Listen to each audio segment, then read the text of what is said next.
Cool. Everything is on. Everything is on. Everything's on. Cool. Hello, Denton neighbors. Hello, Denton neighbors. It's me and RJ, Archie. Yes. Both. Either one. Either one is Call good. me whatever you want. We've kind of tried to distinguish what we want to be called, I guess. I thought Lenny for me was like a go-to, but you know, I don't know. People call me both, like Randy, my bassist. Shout out Boy Shorts. Yes. He calls me Lenny sometimes, but that's more of like a family thing. Is Archie for you? More? Archie is more of something I made up. Really? Well, yeah, because I mean, I am Hispanic, I guess, and family, you know, they have the Hispanic Mexican accents. Yeah. And when they say RJ, it sounds like Archie. Okay. So I thought that was funny and like RJ. So it sounds like Archie. I just like said little it like kids, a. you know what I mean? But yeah, it's something I've made up, and I want people to call me that, but Right. I'm RJ. Right. Yeah, I know. I want people to call me Lenny because I think it's really cute. Yeah. But I don't know. It's weird to be like, just call me this when people have been calling you the same thing for so long. So it's whatever. So Archie, RJ, Marilyn, Lenny, doesn't matter. So today we have a very special guest. We are calling our good friend Winnie, who is working on a project also known as SQUAMPS. I don't know. How do you know Winnie? I know Winnie through you and Mikey. Through me and Mikey. And I only met her. Mikey is RJ's girlfriend. I only met her at the house show we threw. Yeah. You threw. That I played at, and then she played at, and then Ruby played at, and then, you know. Yeah. That was a good Dude, show. that was really good. When was that exactly? December last year. 2019, right? It was like the 27th or something like that. Yeah, that was good. That was so awesome. Yeah, I've known Winnie for a while now. It's been like 2 years, I think. I met her through Thursday. Okay. You know her, right? I know Thursday. Yeah. I've met Thursday a few times. Yeah. Just through her. They're like super good friends through my friend Isabel and stuff, which I mentioned on our last podcast. But yeah, it all started like just a while back. Like we started to hang out. And I have like a distinct memory, and I'm sure Winnie can like vouch for this, but we had a whole day where we hung out, and it was me and Mikey actually, who we just decided to hang out. And I don't know if I was with Thursday or not, but I went to hang out with Winnie at her house. And we decided to like have this weird like playing music in her backyard. She had like this janky like I might have seen stuff from that. Yeah, no, it was really, really like memorable and super sweet, kind of janky, but like she was just playing a couple songs with her guitar, hooked up to like a garage band like sort of thing, to where the outputs were like just off these like guitar speakers, and like it was really fun. But anytime I'm with Winnie, like she always like mentions that. Yeah. So it's really fun. My first memory of Winnie is obviously I only got to know her through you guys, through your Instagrams and stuff. So I followed one of her accounts. She has a couple, I think, but whatever. Yeah. I followed her, probably her main. And there was this demo of a song that like blew my mind, but she hasn't mentioned it since. She deleted it. I asked her about it. Oh, she did? Yeah, she deleted it. Was it on her SoundCloud? No, it was just on her Instagram, like a video. Oh, okay. And it sounded so good. She does that. And it's gone. It's really? Like, yeah, I'm gonna tell her. I'm gonna be like, hey, I'll pay you $100 for that shit. Dude, she is super talented. Just the way she writes, I think, it's just so like uncommon towards like amongst other like of my friends, you know, that are also musicians. I think she just gives it her all whenever she is writing. I don't really know someone that sort of writes the way she does, you know. Like it's at first for me, I know that I can write sort of cheesy and sort of like kind of corny, and it's like it's sort of sometimes lazy. But with Winnie, she has like a really good vision of how she wants to sound, to where it comes off like she makes it a goal and which is why, like, what is it, Turning Green?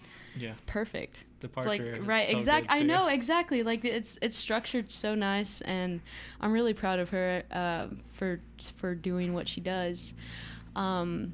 So it's 2:00, 2:03. We're gonna give our friend Winnie a call. So Is she ready? Did you tell yeah. her? Let's see. I have salt in my hand. Yeah. Okay. Pickle salt. Hey, y'all, listen to Lil Sardine. Wait. No. Lil Saltine. Lil Saltine. Tickle My Pickle. He's a new upcoming rapper. 13 Okay. years old. Call. Okay, cool. Yeah. I'm telling her to give me a call right now because me and RJ are doing this really janky, and we're gonna set up the mic. We couldn't figure it out. We couldn't figure it out, so we're sharing a mic, and then Winnie is gonna be calling me here in a second, so we'll set her up over here. But she said, "All right, just 1 second." Yeah, this is gonna be so jank. Yeah, it is. Let's see. It should be fine. Alright, she's calling.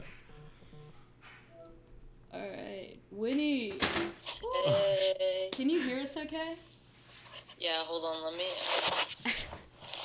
move I have like headphones with kind of a nice microphone on, but I think nice. I need to turn it on. Okay, give me 1 second. Thank you for that. Yeah. Hold on. Yay. 1 second. Oh yeah, boy.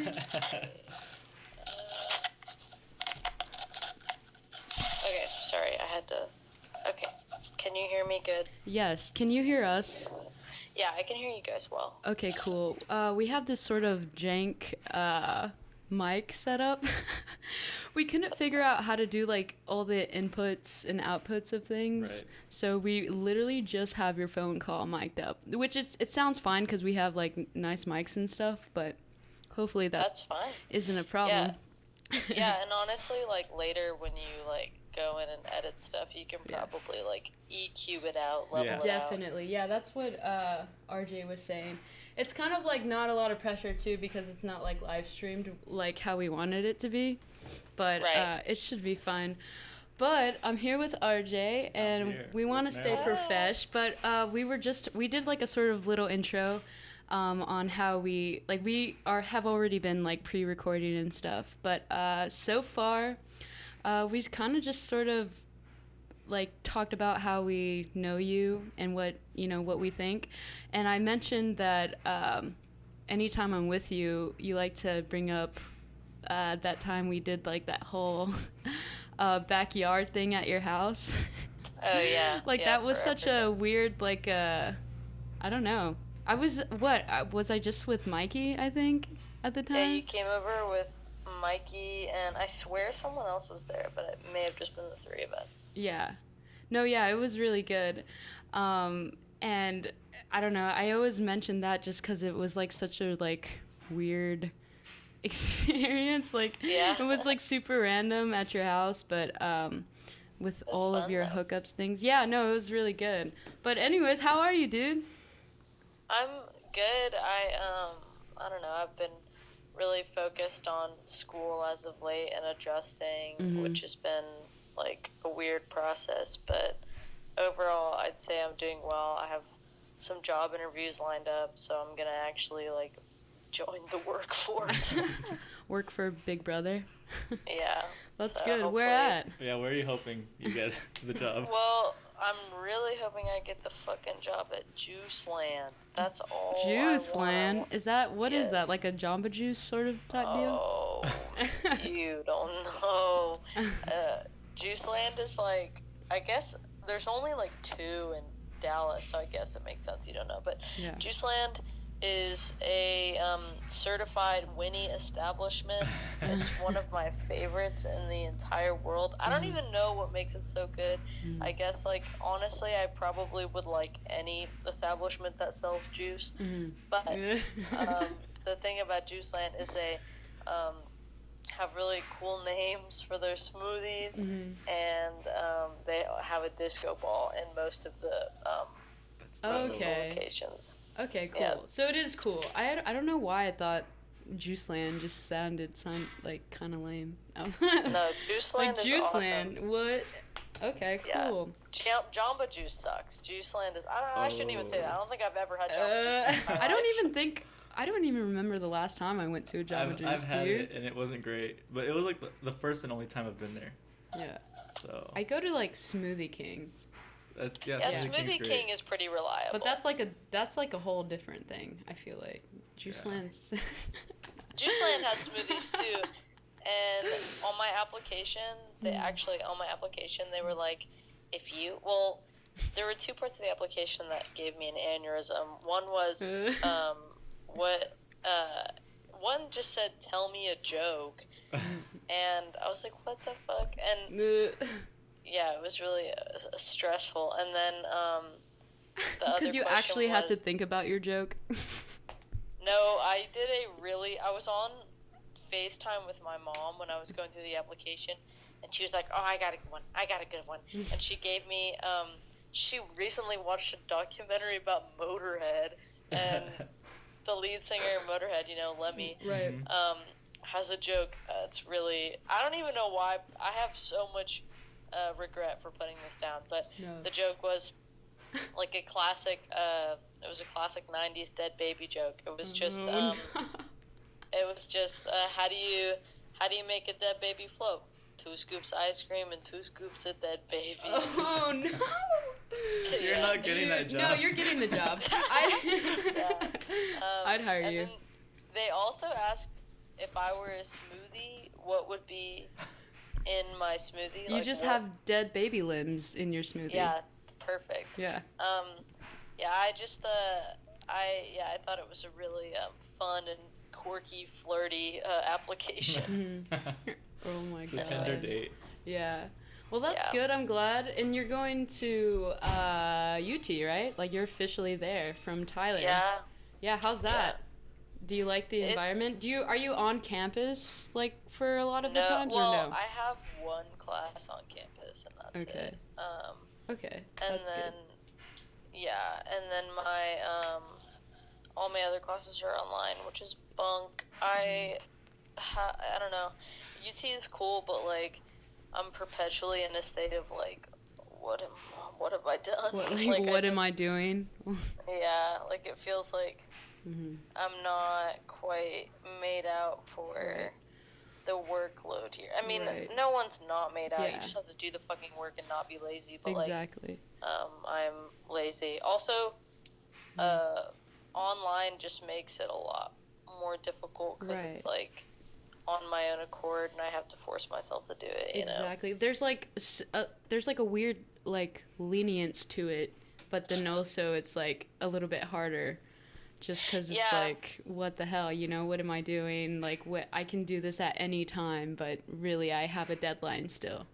Yeah, exactly. Like, I do have to discipline myself to get it done, but at the same time, it's like, I don't know, I guess the idea of, like, an asynchronous class, in theory, it sounds awesome, because it is. It's like, man, I can just, like, digest this information at my own pace and blah blah blah, but not really, because you still have deadlines, you still have all these things you have to get done, and so it's like basically saying you're responsible for this and this and this, and we're not going to help you in the way that you get it done, Right. Yeah. I can't even like fathom that, like math bro, I need to be in like a whole classroom for that, like I don't even know. That's crazy. I have a chemistry class that's on Zoom, and it makes me want to cut my head off. I feel so, like, I get so worked up, because I'll be in the class, and I'm just sitting there thinking, like, none of this makes any sense to me. And I feel like a big, giant baby, because it's just so, like, I can't really ask questions. I can't really, like, have somebody sit there and work with me. Yeah. get through It's it. like so much more comforting to also just be there, go up to your professor and be like, dude, I literally do not get this. Mm-hmm. Rather than waiting for a response, which Through could be email. like, through email, like 2 to 3 hours. Who knows what they're doing, right? And then doing everything like last minute. Yeah. Exactly. And what are you majoring in? So initially I was gonna do film, and then I didn't get in because you have to have a crazy GPA, and I did not really do well in high school. Same. But Me and RJ are dropouts. I'm not a dropout. I'm just kidding. I would have believed it. No offense to you, RJ. I just mean, oh god. Anyways, right. yeah. Wait, what was the question? The major, yeah. Major. Oh yeah. Okay, so the way that the program I did, the way it works is, if you, I didn't get into UT directly. I got into CAP, which means I go to UT Tyler, or go to any participating UT school for a year, maintain a 3.2 GPA, and then I can transfer into the liberal arts school at UT Austin. So me wanting to go to wanting to get into the film school, Moody, would have been, I had to apply for it, and like, if I kept my GPA, I was going to get into UT Austin liberal arts regardless. Like, that is the program, that's where you get in if you do the work. But any other program is like further, you have to apply. Yeah. So I just ended up in liberal arts. So I'm doing sociology, which is cool. Yeah, dude, I remember my college class for sociology was really cool. Yeah, it's an interesting class. It's just that I am not at the level yet where I can take like cool classes. So right now I'm taking the most mind-numbing. Right, like basic that's like for 2 years before you can take the cool classes. Pretty much, but for me, I'll take it next year because. You already did it. Yeah, cool. What? Yeah, so I'm getting close. That's sick. Sweet. Other than that, have you made any friends? Yeah, so I know you have friends down there regardless, but any new friends? Any cool vibes? Yeah, I don't know if I should drop names. No, don't drop names, but any cool like new spots? Cause I don't know. From what I remember living in Austin, I grew up around Round Rock, and I think I was like in 2nd grade, and all we did was like go see the bats. Yeah, which is I've done that since I've been here. I still love to do that. Yeah, that's cool. But do you live far from campus? What? Do you live far from campus? No, I'm close. I'm in Hyde Park, which is like pretty much. It's not on campus, but when I walk to class, it's a little less than a mile, so it's like really easy. But yeah, no, I have some people I knew here already, so I'm I've kind of been connecting with them, and then my roommate Ellen, who I will name her because can't help it. She's she and I will pretty much just like go.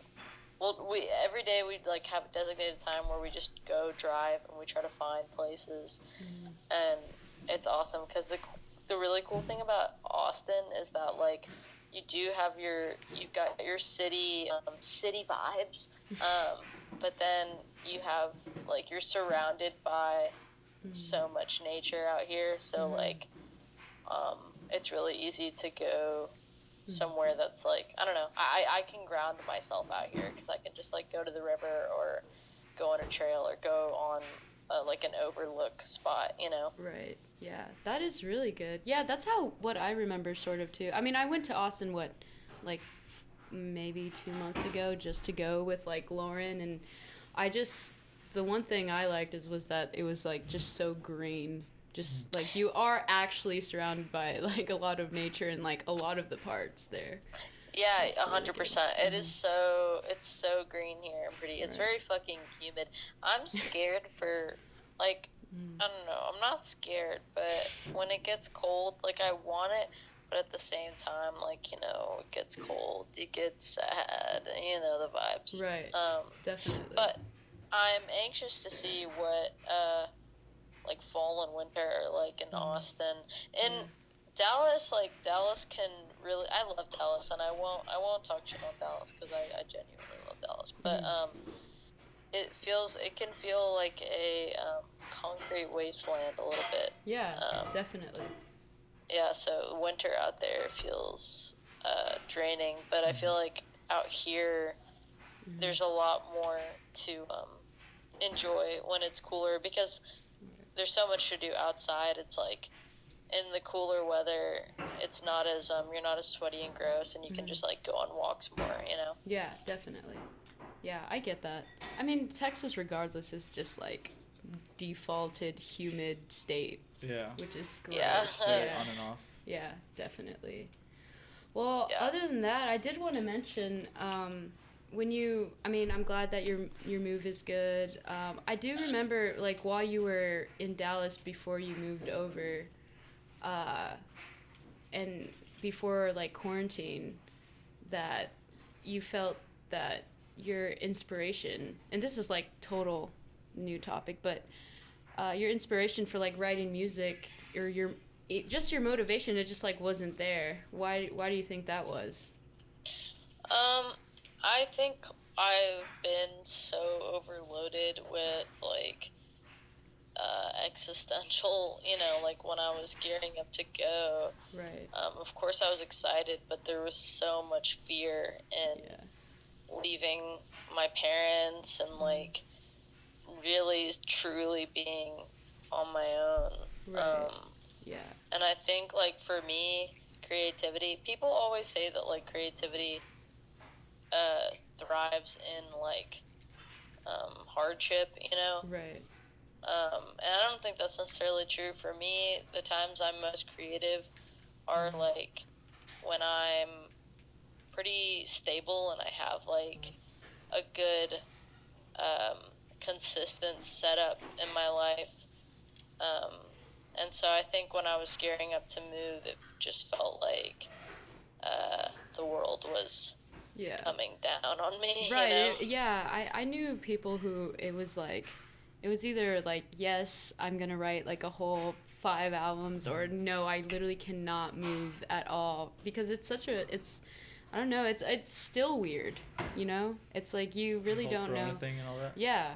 With Corona, it's just like it's at this point we still don't know, and there's so much like political tension, and I don't want to get into it, but it's just like it's kind of like draining. It's like a real thing, like the whole like being super depressed. Yeah. Like during like it's a real. I think I've gained like 10 pounds just from like being like, God, I'm so worn out after I wrote the EP for Lenny Pluto.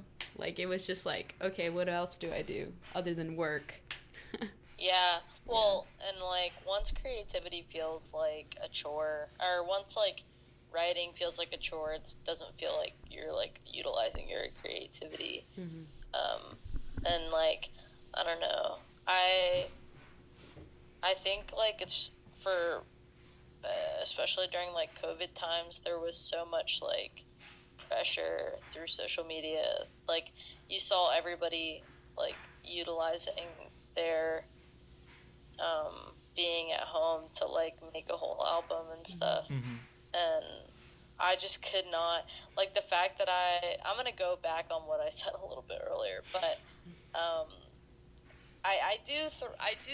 I am able to be creative if I have a stable environment, but like I don't think that COVID, being at home, stuck at home, I don't, even though yeah you're stuck at home, I don't think that's a stable environment though. Yeah. Right. Yeah, so maybe I'm not going back on it, but No, you're regardless, good.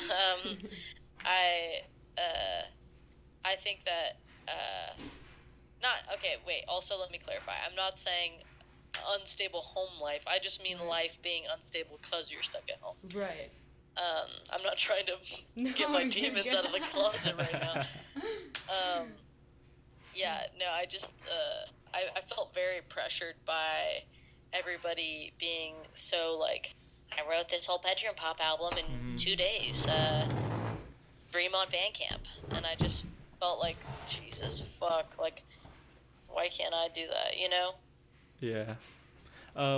How are you gonna do it with Daniel and the rest of the band recording so far away?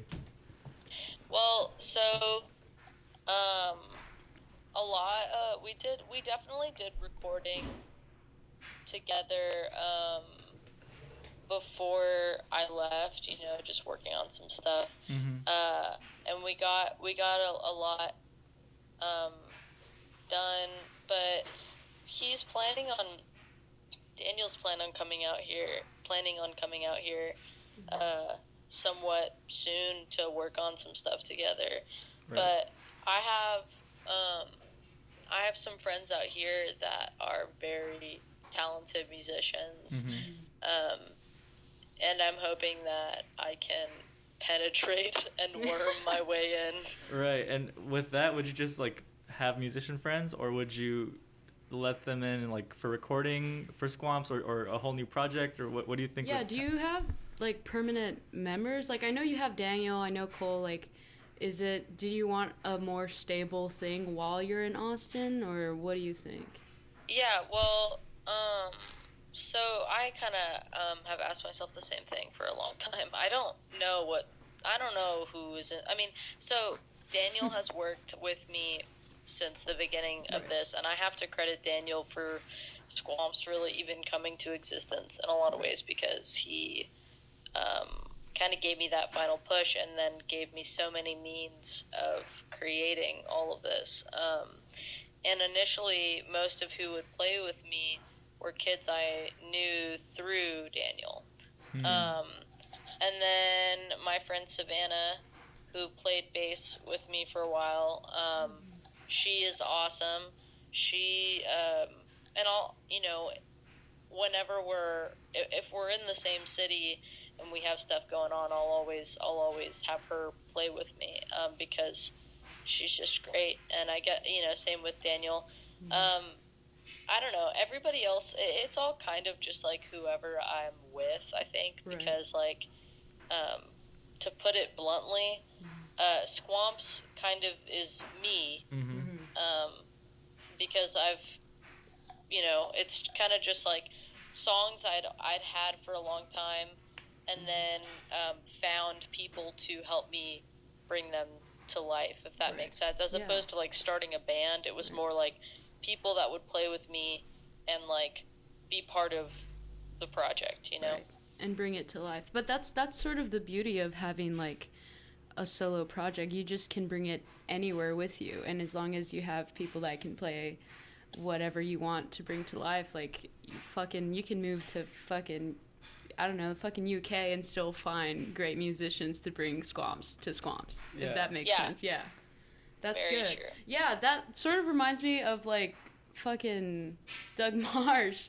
Like Built to Spill, like his whole thing with his music was that like he never, like with each tour, he never wanted to play with the same people. And I think that is like, it's kind of beautiful, because it's like it's still the same project, but it's like everyone gets a piece of it, you know what I mean? Yeah, I agree. Who knows? Maybe he said that because after each tour he despised everybody he was working with. Yeah. But no, I agree, and I think that I just love collaboration. Yeah. And it's a very freeing feel. And I think a big thing I was noticing when I was playing with the people in Dallas that I would play with is, and of course they are all extremely talented, and in no way am I, you know, judging them or is this me, you know, criticizing them. But I did notice that it was kind of me giving the orders, you know. Right. And it was just kind of like, we'll do what you want us to do. And That was at first, not the whole time. It eventually kind of grew into like I'm not a drummer. I don't really know anything about drums. I'm not a bassist. Don't really know anything about bass. Like these aren't things that I can instruct you on. Like you need to just have fun with it. I'm not. This isn't like a chore. I want you. This to, isn't like, a job. Right. Yeah. Like I want you to give your flair to everything you do. Right. Yeah, and that's awesome because it's like, if you were to just like go to place, I mean, you even said, like, you had people fill in like Tyler, right, when you were down there. Yeah. Yeah. Oh yeah, that was kind of crazy. Yeah, that was awesome. Yeah, that was a really cool. Speaking to you, anywhere you go, being able to have a community like. Yeah, I will. I'll shout out Tyler, Texas, because truly, they I don't know. It was being there at first. I definitely didn't feel there was a presence of a music scene, or not that there wasn't. It just felt like it had kind of died down. Right. And I got to know some really awesome people there, and somehow worked out a show with this small band from Idaho, because they were coming through Texas, and so we put on this show there, and that was like kind of a crazy experience because again, just like I'd never really played with any of those people, but it felt like we'd been playing together for however long, because it just like, it doesn't really matter. Like, if it's all about trust, if you just trust the people with you to do their thing and you don't really try to micromanage because you realize it's not about you and about how you're perceived, then it'll go swimmingly and it'll be fun, Yeah, and then everybody has fun with it. So that's really cool, man. I'm really proud of you for what you're doing. So I have a question. All right, go ahead. I have a question about the Penis Girl song. Okay. So it's a parody, right? Of Where's My Mind? Yes. And what gave you the idea to take that song? That is so old. Okay. That's really good. So that's a great. I do have a story for that. Have you played that for every show, right? It's quite. I think so. Yeah. Is that's it good. like a Tenacious D thing? Like you're like, because I know you like Tenacious D, and they're a big parody of everything. Not necessarily parody songs, but just like they make fun of themselves and rock music and stuff. No, it's very self-aware. Yes. Yeah. Okay. Well, yeah. So when I was in, I think I was in like 7th or 8th grade. I had an internet friend who I had. I'm really taken aback. The origin story.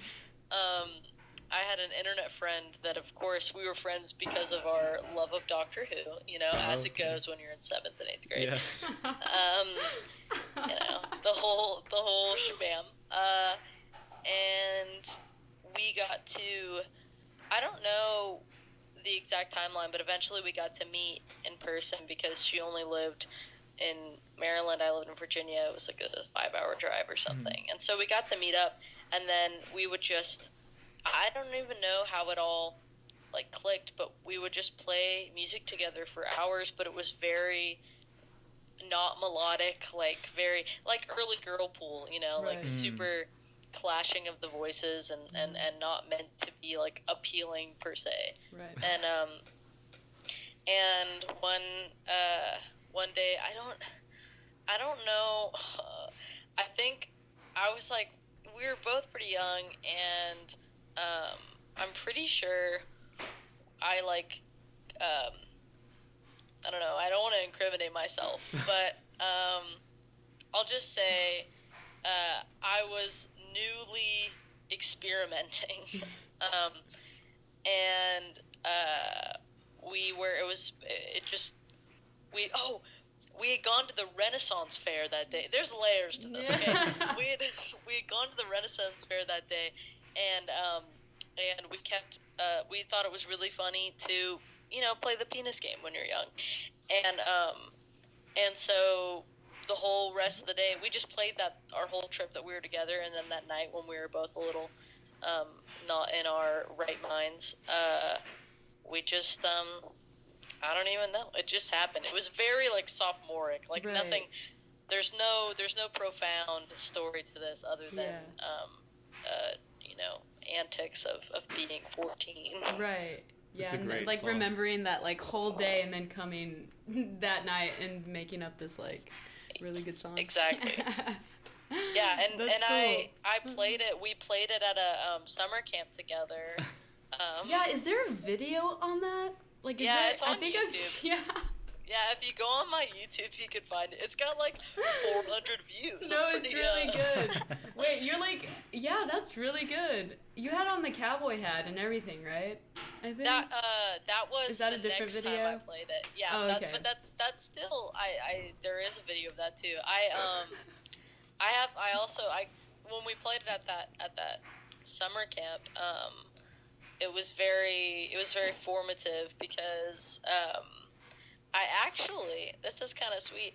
After we played that, this girl Ember came up to me, and she's trans, and she was talking about how she was like, "This is my new anthem," like, and I thought it was really sweet. And of course, I didn't really intend it that way because I was 14. Yeah. But it made me very happy. So it got like taken on by my friends as just like, I don't know. It was a very fun, goofy song that sometimes I wish would die, and other times I want it to be my legacy. Right. I haven't decided yet. That was really confusing when I first saw you play at the house show, and like I heard "Where Does My Mind Start," and then turned into that. No, I It was think great. you should make it your legacy, bro. No, Like, it's amazing. Yeah, please I can never don't. record it because I would just get like copyrighted. No. You could put it on SoundCloud Yeah. or Yeah, something. true. Yeah, definitely. True. I don't think as like a live recording or something, so it's not like super like on Spotify. Yeah, Frank Black won't come and choke me with his bare hands. Yeah, that guy's scary, man. That's Yeah. cool. Well, I mean, just to end off, you have a new album coming. Please talk about that. Yeah, so I'm not sure exactly if it's gonna be like EP or album, just because, to be honest, those things change constantly when They do. I'm sure you guys both know. Yes. Uh-huh.